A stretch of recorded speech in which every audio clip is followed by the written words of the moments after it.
Hello, and welcome to today's webinar on how to improve manager effectiveness without hiring externally in just 30 days. There is a hidden cost inside most organizations. It never appears on a financial report, but you feel it every day. It shows up as poor performance, it shows up as disengaged teams, overwhelmed managers, senior leaders constantly firefighting, and good people leaving because weak performance is tolerated. And here's the uncomfortable truth. Most organizations are not suffering from a people problem. They're suffering from a leadership capability problem. Hello, my name is Suzanne Powell, and today I'm going to show you how to identify, assess, and uplift the performance of your existing managers and leaders using a clear, structured system that can be implemented in just 30 days. This webinar is automated by design because I know how demanding your day is, so you can watch this whenever it suits you. And in the spirit of transparency, at the end, I'm going to make you an offer, but it won't be right for everyone, and everything I share today will give you the knowledge to build and run this system yourself, if you choose to. But if you want the shortcut, the templates, the structure, the AI prompts, and the process already built for you, I'll show you how to get that too. Is that okay? Now, before we get into the system, let me explain why I'm so passionate about this. Throughout my career, I've worked in organisations with 70,000 employees, 37,000 employees, and much smaller businesses too. I've worked in London, I've worked in Birmingham, I've worked from home, and I was even once headquartered on the beautiful, warm, sunny Caribbean island of Jamaica. I'll let you guess which one was my favourite. But there was one defining moment that shaped the way I think about leadership. Early in my career, I worked for a director who was deeply committed to developing his people. I remember him saying to me that if he did his job properly, that one day he would be working for me. And my first thought was, oh, can't wait to be his boss. But my second thought was much more important. It was, what an incredible mindset for a leader to have. And that experience changed everything for me. It shaped my whole career going forward. I've been fortunate to receive extensive development myself. I was trained and became accredited in Lean Six Sigma Black Belt. I became accredited in neuro-linguistic programming. I was a senior member of talent pools at BT and Openreach. And as a transformation director, I delivered over £67 million in signed off cost benefits. But none of that was achieved alone. It was achieved by working for exceptional leaders within strong cultures and by learning how to build teams that go on to become high performers themselves. And that's why I'm here today, because the same methods, tools, and approaches that helped me and my teams achieve those results can now be used by other organizations too. The difference is that today, with AI and structured software, you can deliver the same kind of clarity and improvement in just a fraction of the time. So let me ask you something. What would you do if you were given a team that no one else wanted and you were expected to deliver multi-million pound results? Because that was my reality. And like many of you, I had a demanding day job, targets to hit, deadlines to meet, pressure from every direction. And I knew one thing for certain. If I was going to deliver, I needed a high performing team. But here was the problem. When I was brought into organizations to deliver cost reduction programs, I wasn't given the high performers. I was given the people who were overlooked, the people where if their work stopped, it didn't really matter. And on one occasion, I was even given someone the business was actively trying to manage out. So the question became, how do you deliver multi-million pound transformation with a team that lacks confidence, motivation, and belief? Not in theory, not with extra time, not with extra resources, but while still doing your day job. That was the challenge. And that was when I realized I needed a system, not motivation, not vague leadership theory. I needed a practical framework that would help me build capability, increase motivation, improve performance, create accountability, and deliver measurable results. Because once you have the right system, you do not need a perfect team to get exceptional results. You build one. I used this system twice to turn underperforming teams into high performing teams. The first team, they delivered £20.2 million in cost reduction benefits. And the second team, which was just 5 people, they delivered £7.8 million. That's over £28 million in cost savings. And here's the important part. On both occasions, I still had a day job, targets, deadlines, pressure. So the real question I had to solve wasn't, how do I fix this team? It was, how do I do my job and turn this team into high performers at the same time? Because that's the reality for every manager and leader. No one has spare time to fix performance. No one has capacity to run initiatives on the side. You have to improve the team while the work is still happening. And that forced me to look at what I had seen repeatedly throughout my career. Over the years, I saw the same problems again and again. Brilliant individuals promoted into management and then classed as underperforming. Poor performance left unaddressed because managers did not know how to tackle it. Endless appraisals that changed nothing. Teams working hard but delivering below their potential. Leaders firefighting instead of leading. And poor performance disappearing once it was measured and managed. And I realised something important. The issue was not effort, it was not intelligence, it was not commitment. It was the absence of a clear, practical system for building leadership capability inside the team. A system managers could use while doing their day job. A way to assess, understand, and improve leadership and team performance without adding more work by just changing how the work was led.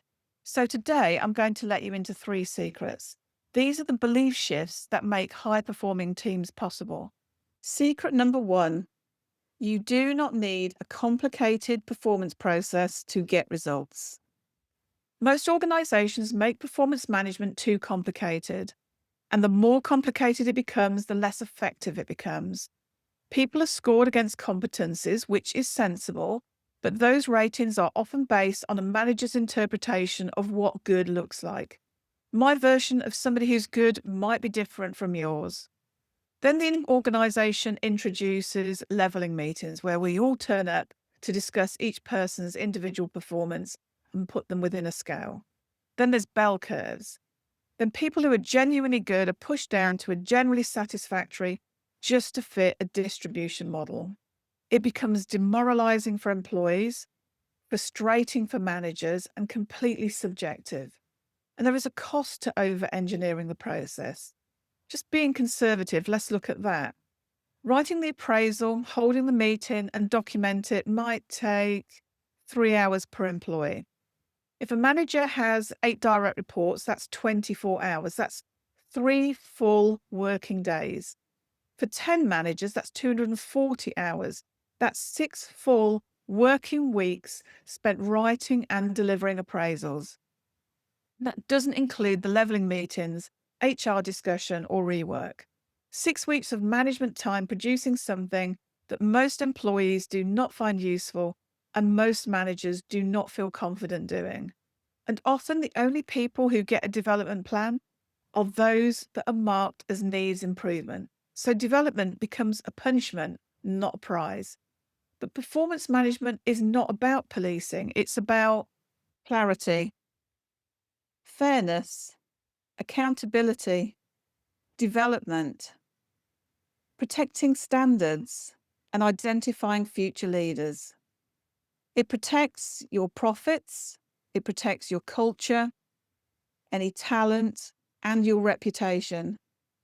So the answer is not to stop assessing capability, and it's not to create an even more complicated appraisal system. The answer is a high-performance people system, a framework that clearly describes what good looks like in behaviour, not opinion. For each capability, there's a clear description of the behaviours expected at each level. The employee highlights where they believe they sit and provides evidence to support. The manager does the same. Once that's done, you can instantly see where there is alignment, where there's a gap, where development is needed, and where real leadership potential exists. No bell curves, no subjective guessing, no wasted time, just clarity that leads to a meaningful development plan that everyone is entitled to. And that's the difference. Secret number 3, people don't resist structure, they resist unfairness. The third belief that people often have is that my managers won't want to do this. And I understand why you might think that. Performance management does have a bad reputation. For many people, it feels like criticism, judgment. Just a paper trail. It's a route to being managed out. But that's not what this is. This is also development. It's talent pools and it's succession planning. And when it's positioned properly, people respond differently because people do not resist structure. They just resist unfairness and inconsistency. When expectations are unclear, when good is subjective, and when some people get away with poor performance while others carry the load, that is when people disengage. But when you introduce clear expectations, fair standards, transparent conversations, evidence-based feedback, and development plans for everyone, not just poor performers, something different happens. Resistance turns into clarity, and clarity builds trust. For the first time, people understand what is expected, where they stand, and how to improve. Conscientious people, the people already working hard, welcome it because they hate seeing other people get away with poor performance while they carry the weight. You do not need a full organizational rollout to start seeing results. You need one team, one manager, one structured approach. Because when results improve, engagement increases and issues reduce. The business does not resist it. It starts asking for more of it. The system does not rely on having a great team. The system creates the great team. Now, don't get me wrong, not everyone will become or want to become a high flyer. You also need the people who just come in and get the job done. But what you don't need is people who don't carry out the work to a good standard, people who try to get away with the bare minimum, and people who are under the radar and not delivering the goods. It's all about bringing the underperformers up to the required level and developing the people who could go on to become your future managers and leaders. So now that we've dealt with the 3 biggest beliefs, it doesn't need to be complicated. You can deliver it without becoming an expert, and people are more likely to welcome the clarity than resist it. Let me show you the actual system. This is the framework I used to improve team performance, identify capability gaps, and create measurable results. It starts with one simple principle. You cannot improve what you cannot see. So step 1 is clarity, where you assess the existing leadership capability. What I'm talking about today are your managers and leaders, but once it's rolled out across managers, it can easily be implemented with your non-managers or your team members. So before you can improve any leadership capability, you need to define what good looks like, and that starts with the basics. Job descriptions. Now, most people have not seen their job descriptions since they applied for the job. Some have never seen one at all. But if someone does not have a clear job description, you cannot fairly hold them accountable. A job description defines, what am I responsible for? What does success look like? What standards am I being measured against? What is not my responsibility? And without that, expectations become subjective, and subjective expectations create conflict. It protects fair performance management. You can't say you're not meeting expectations if those expectations were never clearly defined. A job description forms the foundation for KPIs, key performance indicators, for objectives, for development plans, for performance improvement plans, promotion decisions, and succession planning. You might be thinking, I don't have time to write a job description for everyone. But that's exactly what the system includes. It includes templates, prompts, and AI support so the job description can be created quickly and consistently. The next part is the leadership diagnostic, the competency framework. This is where we define the behaviours expected from managers and leaders. For each competency, there is a description. I mentioned this earlier for each level of that behaviour. And the individual completes the self-assessment by choosing the description that feels the closest fit. They also write a paragraph or two of evidence that supports that decision. The manager completes their assessment of the individual in exactly the same way. The leadership diagnostic then identifies alignment, so where they both agree, the gaps where there's a disagreement between their capability. It identifies their strengths, the development needs, and their potential to go on to promotion. It then creates a clear and comprehensive report and development plan. And that's powerful because it changes the conversation from, I think you need to improve, to here's the behaviour we're expecting, and here's the evidence, and here's the development action. That is a completely different conversation. The structured framework anchors discussions to observable behaviours. You get reduced ambiguity and greater consistency across teams, as well as enabling targeted development, not generic training. So rather than sending everyone on the same leadership course, this will give you better return on investment on any leadership development spend. There are other benefits. It enables measurable leadership capability tracking. So because levels are clearly defined, you can benchmark current capability, you can track improvement over time, you can report leadership capability to executives, to the board, but also when embedded properly, this framework becomes a recruitment tool. You can use it to select your next candidates. It becomes a performance management tool. It's a development tool, a succession planning tool, and a culture tool. It shifts leadership from we hope our managers are good to we know exactly where our leadership capability stands and how we're improving it. The competency framework defines how your managers and leaders should behave, how they communicate, make decisions, manage performance, delegate, lead change, all of the competencies that a good manager or leader should have. And as part of the high performance people system, we include a list of the competencies and their descriptions, as well as the methodology for completing the assessment. You can pick and choose the competencies you want. If there are some that are missing that you want added, we will create them for you. Let me tell you why understanding this matters. Have you ever promoted someone because they were exceptional at their job and then realized you had turned them into your worst manager? I have. We had a management vacancy.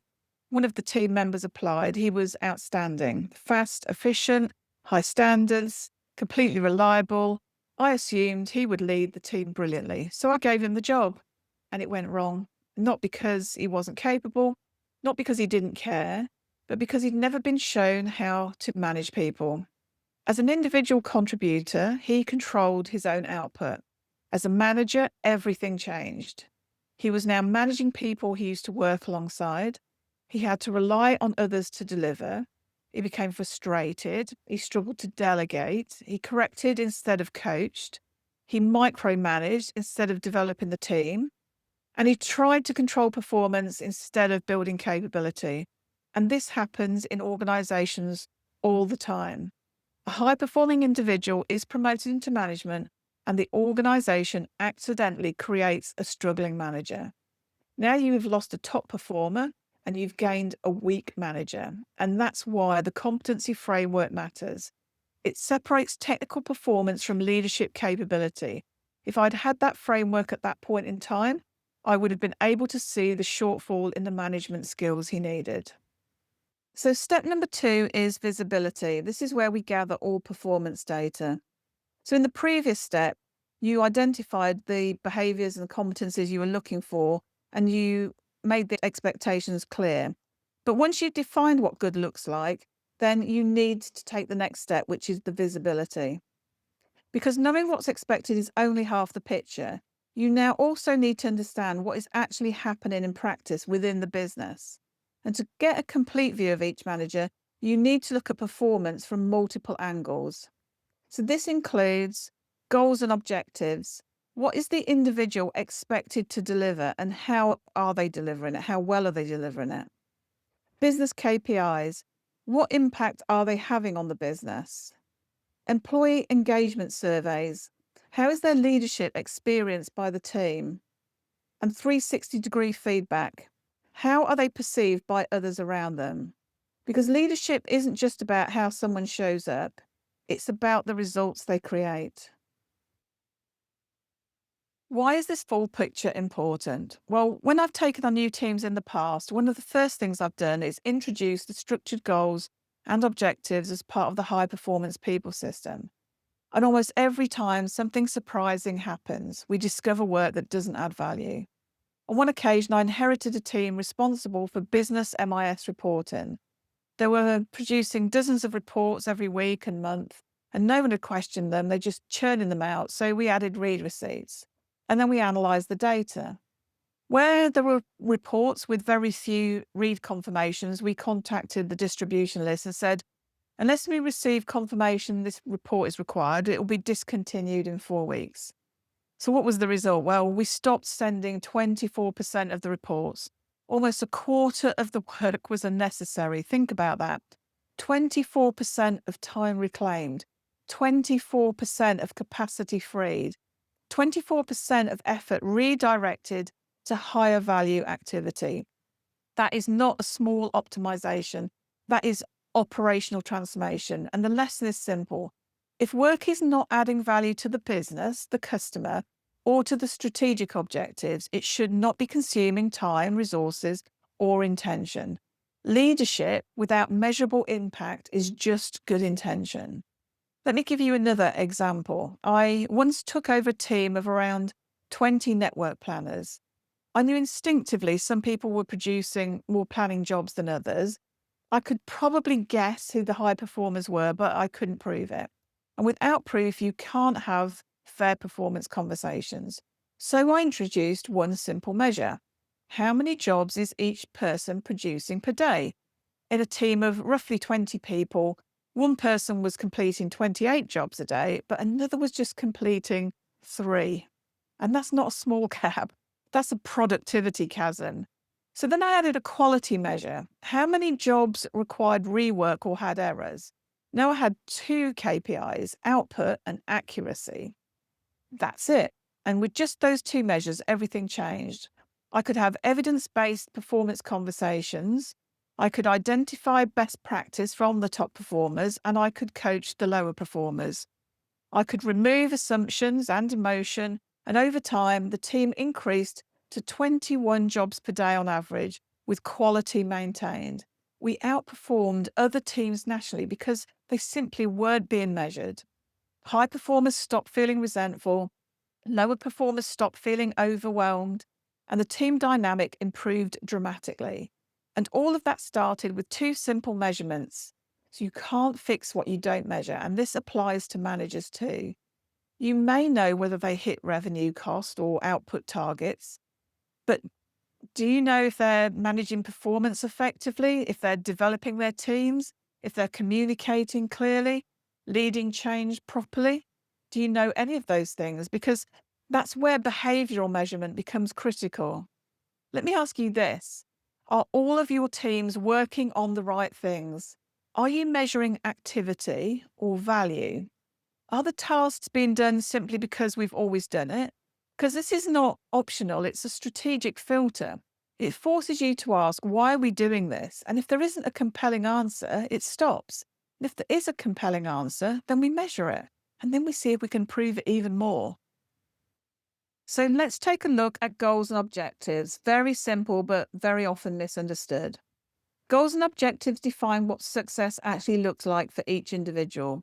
Because if someone doesn't know what they're expected to deliver, how can you fairly assess their performance? Goals should be clear, specific, and measurable, but they shouldn't be vague and not open to interpretation.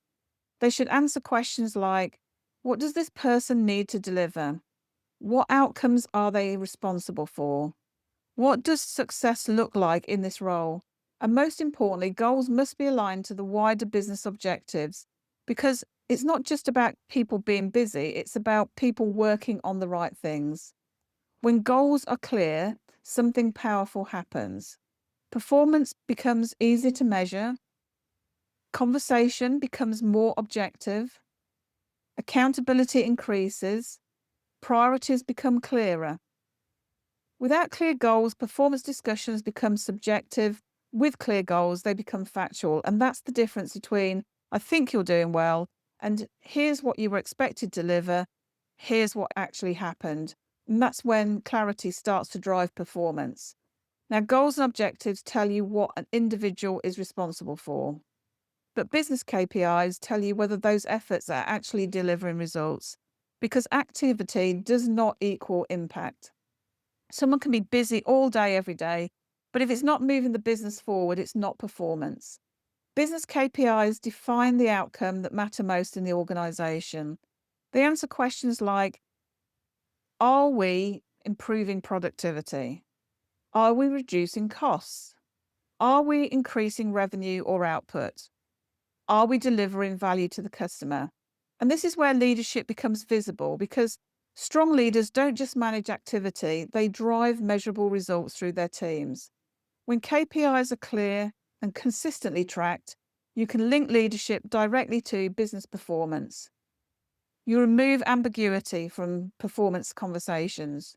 You identify what's working and what isn't, and you focus your effort on what actually moves the needle. Without KPIs, you're relying on perception, but with KPIs, you're working with evidence. And that's when performance stops being a discussion and starts becoming a measurable outcome. Now, let's look at something many organizations overlook: how leadership is actually experienced by the team. Because performance isn't just about what gets delivered, it's about how it gets delivered. Employee engagement surveys give you the insight into what's really happening beneath the surface, not what's reported upwards and not what's assumed, but what employees genuinely think and feel. Employee engagement surveys answer questions like, do people feel supported by their manager? Are expectations clear? Do they feel valued and listened to? Is the team motivated and engaged? Because disengagement doesn't usually show up loudly, it shows up quietly. It shows up as reduced effort, minimal initiatives, increased absenteeism, and people doing enough, just enough to get by. And by the time you see it in performance metrics, the damage is already done. And that's why an employee engagement survey isn't a nice to have, it's a strategic diagnostic tool. When you use engagement surveys effectively, you gain honest and filtered insight. You identify leadership strengths and blind spots. You spot risks early before they escalate, and you create opportunities to improve team culture. Without this, you're guessing how your teams feel. With it, you're listening to reality. And that's when leadership starts to improve, not just in results, but in experience. Then let's take this one step further, because performance engagement tell part of the story, but they don't always show you how a leader is perceived by the people around them. That's where 360-degree feedback comes in. It gives you a well-rounded view of leadership behavior by gathering input from multiple perspectives. That could be peers, it could be team members, or it could be stakeholders. It answers questions like, how effectively does the person communicate? Do they provide clarity and direction? How do they handle feedback, pressure, and conflict? What is it actually like to work with them? Because here's the reality: there is often a gap between how someone sees themselves and how others experience them. 360-degree feedback helps close that gap. When used effectively, it highlights perception gaps. It surfaces blind spots before they become problems. It removes bias by bringing in multiple viewpoints, and it makes feedback specific, evidence-based, and harder to dismiss. Without it, feedback can feel vague. You might say you need to improve communication, but with it, the conversation changes. Now you can say, multiple team members have said expectations are sometimes unclear. Let's explore that. And that's a completely different conversation. Less opinion, more evidence, more impact. So now we move to step 3, diagnosis. This is where you turn data into insight. So at this point you have the data, but data alone is not insight. It's just a set of numbers, comments, ratings, and observations. Diagnosis is where you turn that data into the insight you need. It's where you step back and ask, what is this actually telling us? Diagnosis looks for patterns. So what is showing up consistently? Risks. Where could problems emerge if nothing changes? Gaps. Where are expectations not being met? Strengths. What's working well that can be leveraged? Misalignment, where perception and reality don't match. And high potential talent, so that will help you create your succession plan. And this is where opinions are replaced with evidence. You stop saying, I think this manager is struggling, and you start saying, the data shows a gap in communication, delegation, and performance management. And that's a completely different level of clarity because now you're not relying on opinion, you're working with evidence. When diagnosis is done well, you remove emotion and bias from decisions. You focus on the real issues and not the symptoms. You prioritize what will have the biggest impact, and you create a clear direction for development. Without diagnosis, you're reacting, but with diagnosis, you're making informed decisions, and that's what turns information into action. At this point, you have clarity, you have data, you have insight, but insight alone doesn't change performance because awareness without action leads nowhere. This is where everything comes together. So step 4 is about creating a personal development plan. It's about turning insight into clear, practical action. It answers the question, what specifically needs to happen next? Because every manager should have a development plan that's directly linked to their capability gaps, their role expectations, their business objectives, and the behaviors required for success. Not generic training, not attend a course and hope for the best, but specific actions, clear focus, and measurable outcomes. That might include targeted skill development. It might include coaching and feedback activities or on-the-job application, stretch assignments, or new responsibilities. And importantly, each plan should include what needs to improve, how will it improve, when will it be reviewed, and what does success look like? Because when people know exactly what to work on, progress accelerates. When this is done well, development becomes focused and relevant. Accountability increases. Progress becomes visible and measurable, and performance improves faster.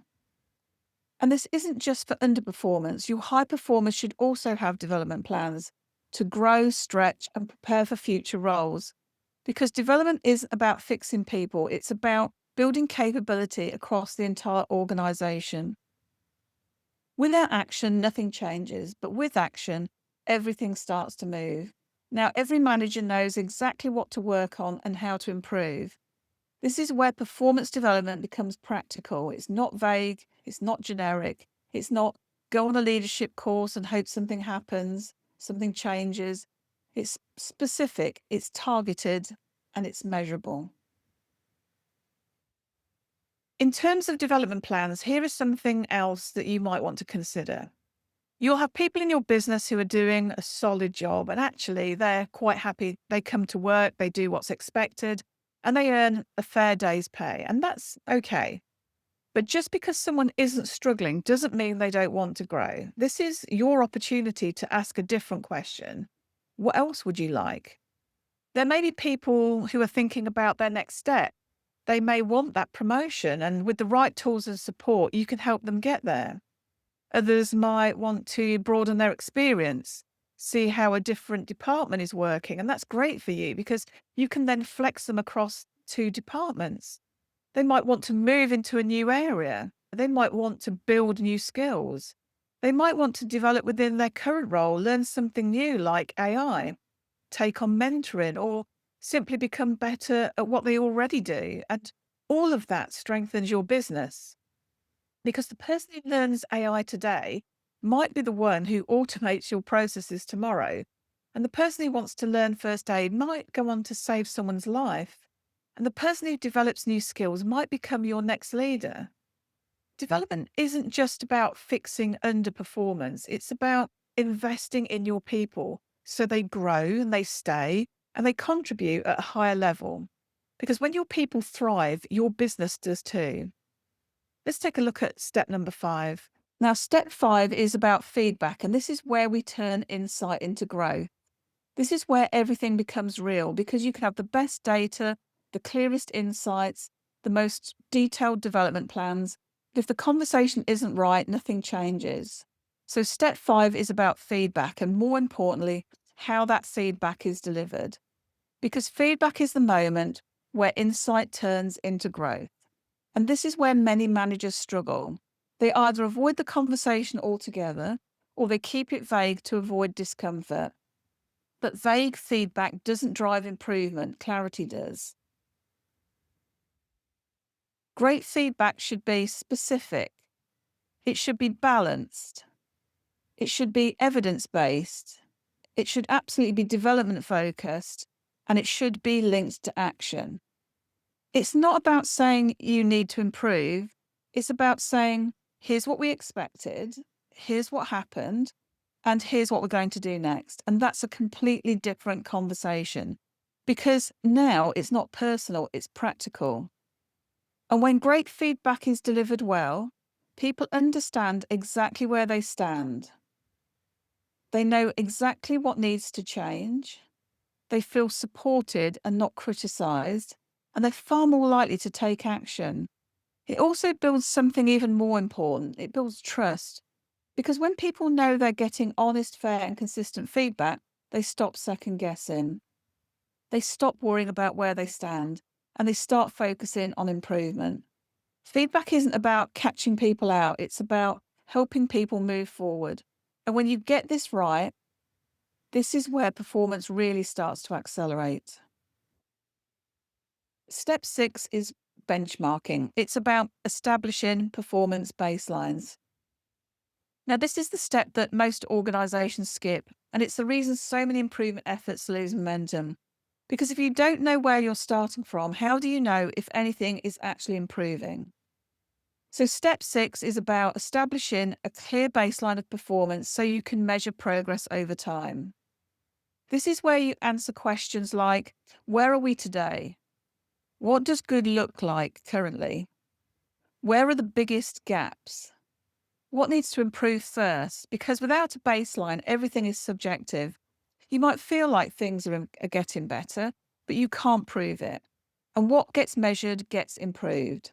When you benchmark properly, you prioritize improvement areas, you create a clear starting point, you define realistic targets, you track progress over time, and you can demonstrate improvement with evidence. And this is powerful because now you can show how leadership capability is improving, how performance is increasing, and where further development is needed. It also changes the conversation at a senior level. You move from we think things are improving to we can clearly see the impact this is having. And that's what turns this from a people initiative into a business improvement strategy. Because once you can measure it, you can manage it.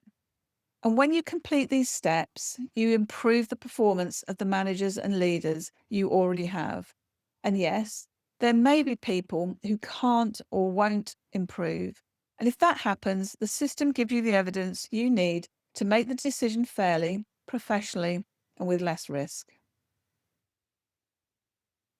Let's talk about the risk of doing nothing. So, most managers do not ignore poor performance, they work around it, they compensate, they firefight, they pick up the slack. And that is where the real problem starts. Do you have people in your organization right now who are underperforming? Maybe your managers don't have the time, energy, confidence, or structure to deal with it properly. And it's not that they don't care, there's always something more urgent, so the issue continues. Weeks become months and slowly the impact spreads. The team becomes disengaged, absenteeism creeps up, and high performers get frustrated. Managers spend more time solving people problems than leading. HR and senior leaders get dragged into issues that should never have reached them. You may not see poor performance clearly on the bottom line, but you are paying for it operationally every single day. You pay for it in wasted time, in lost focus, in frustrated managers, in disengaged teams, constant firefighting, missed opportunities. Poor performance survives not because it's accepted, but because it's unmanaged, and that's the real cost. So now the question comes, what would it mean for your business if you could install this system in 30 days? What if you could improve productivity by 5%, reduce churn, stop people leaving, increase engagement, have your employees become advocates for your company, give managers more confidence, reduce senior leadership firefighting, create a clear view of leadership capability? And what if you could do it without building everything from scratch? At the start, I said I would make you an offer, so let me show you what is included. The High Performance People System Stage 1 Elevate is about improving the performance of your existing managers and leaders. It's a paid diagnostic where we assess your current managers and show you exactly where performance is breaking down. This stage is critical because it sets the tone for everything that follows. Elevate combines knowledge, templates, AI prompts, and software to help you assess and uplift the performance of your existing managers and leaders. In step 1, you get the Leadership Capability Assessment Pack, and that includes job description templates and AI prompts.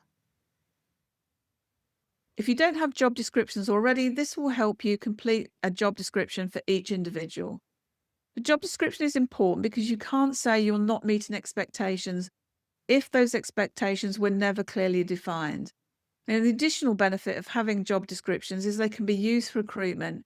You wouldn't need to pull one together for a job advert in the future. You also get the Leadership Competency Framework and Diagnostic Tool. The system will analyse the gaps between the manager's and the individual's self-assessment. It identifies their development needs as well as their strengths and their potential for future promotions. This element is done for you by us. We collate the individual and the manager's assessments, and we use the data as part of the overall development report that's created for each individual manager. It includes free customization of the competencies, which means you can use the ones we provide, or you can create your own, and that will be decided as part of your onboarding call. The Leadership Capability Assessment Pack has a value of £2,500. The second thing that you're going to get is the Leadership Insight Data Pack. This includes template and guidance on setting business KPIs and business goals. You may already have business goals and KPIs in place, but it's worth revisiting this for best practice. If you don't have goals and KPIs in place, then this will tell you everything you need to know. And if you have any questions, then you can use the setup calls to sense check anything that crops up during the exercise. You also get 360-degree feedback templates. This is another done-for-you element, and we coordinate the surveys and pull the responses into the individual's development report. We provide employee engagement survey templates. We'll provide the templates and the guidance, and the importance of this exercise is anonymity. So as such, if that's too difficult for you to organise, we can run this for you, but it would be at an added cost. The value of the Leadership Insight Data Pack is £2,000. Next, you're going to get the Feedback and Coaching Toolkit, because insight alone doesn't improve performance, conversations do.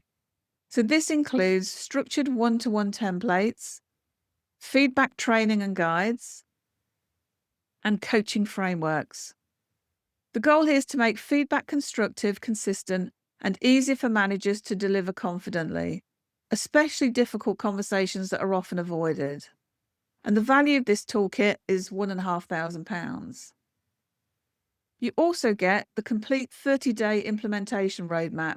So this is the step-by-step rollout plan for the entire system. So instead of wondering what do we do next, everything's already mapped out for you. All you do is enter your start date and the roadmap populates itself automatically. And the value of that roadmap is £1,000. Just to build the system itself, before we even analyse a single manager, you're already looking at £7,000 worth of value. But the next thing you're going to get is the paid diagnostic and reporting system. The system takes competency assessments, it takes 360-degree feedback, engagement survey data, KPIs, performance information, and turns all of that into clear insight, identified gaps, development opportunities, and risks for every single manager. Now, if you were doing this manually, you'd easily be spending around £300 per manager just on the analysis and the reporting alone. You also get a personal development plan builder. Once the analysis is complete, the system automatically creates tailored development plans for each manager. Not generic training, not send everyone on the same course. These are personalized development plans that are linked directly to capability gaps, role expectations, and business priorities. So every manager knows the specific areas of improvement, how to improve it, and we provide online modules for each area of management, plus a complete course for newly promoted managers. You get guidance on setting up talent pools and many more depending on what the solution is required for each manager. And that gives us reduced capability gaps, increased productivity, and builds high-performing teams. The beauty of the system is that it removes subjectivity from the full development report. An opinion is backed up with data and development, and actions are suggested that are personalised to each individual rather than a sheep dip approach. And this means that you get your teams on track in the shortest possible time. And the approximate value of that is £300 per manager. You also get the benchmark and performance tracking dashboard. So now everyone has their feedback and everyone's on their development plan, whether they're high achievers or poor performance. And the benchmark and performance tracking dashboard allows you to establish baselines, track improvement, and measure progression over time. Because if you can't measure improvement, you can't prove impact. The benefits are clear visibility of progress, it creates a structured pathway for growth and progression, and it creates measurable evidence of leadership improvement. And the value of the dashboard is approximately £100 per manager. Now, let's make this practical for a moment. Let's say your organisation has 20 managers. For 20 managers, the cost of all the assets would total £21,000. And if I were to come into your organisation personally to design and deliver this from scratch, you'd likely be looking at an extra £24,000 for consultancy fees. Now, the important thing is this. We don't charge per report, per assessment, or per development plan because that would make the system impossible to scale. Instead, we've simplified everything into one setup investment plus a simple per manager license. So instead of paying £21,000 and instead of paying consultancy fees of £24,000 or more, you can implement the entire high-performance people system Stage 1 Elevate for a one-off setup investment of £4,997 plus just one simple per manager license of £197 per manager per year. And here's my promise to you. If you work through the system in 30 days and you don't believe it's worth every penny, contact us and we'll make it right. No complicated process, no long T's and C's, just a full refund. And before you make a decision, let me ask you something. If all this system did was give your managers clear expectations and structured development for the first time, would that be worth it? If it stopped just one high performer from leaving, saving you £30,000 to £50,000, would that be worth it? And if it freed up even 10% of your senior leadership time currently spent firefighting problems that should have been dealt with at manager level, would that be worth it? Because the real question isn't, can we afford this? The better question is, what is poor leadership already costing us? Because you're paying salaries whether performance is managed or not. So here's where you are right now. You can leave this webinar with the knowledge and build the system yourself. Everything I've shared today gives you the framework to do exactly that.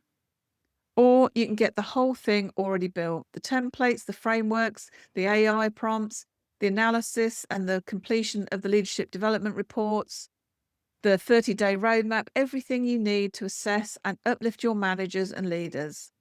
So here's the next step.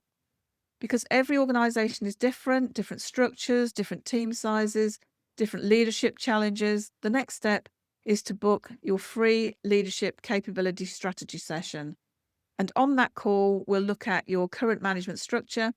We'll identify where the biggest capability gaps may exist, discuss the outcomes of what you want to achieve, and map out what implementation could look like in your organization.